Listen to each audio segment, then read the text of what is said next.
Hi friends, I'm Tilak. You're watching Tech Made Me Unique, and today we're going to see how to get a letter template on your Google Docs mobile phone. And if you are new to this channel, make sure to click on subscribe button below. We just quickly move on to the video.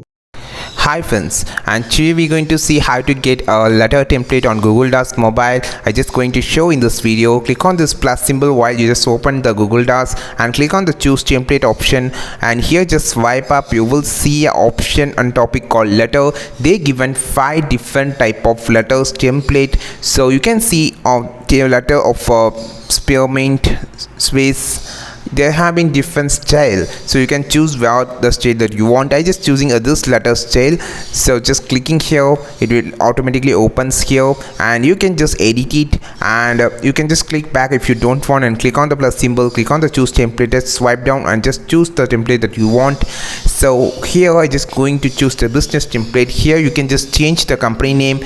You can just edit it like this, and you just create your company name. Okay, so after creating the company name, you will see you can just edit the address and everything, but the font they used and the font size they used is will be remain, so don't worry. You can just replace the text and content with the content of your own, and you can just create the letter for with this template. I think this video helped you a lot. Like this video, share this video, subscribe this channel. We will meet on next video with a super valuable content. This is Tilak signing off from Tech Made Me Unique. Have a wonderful day.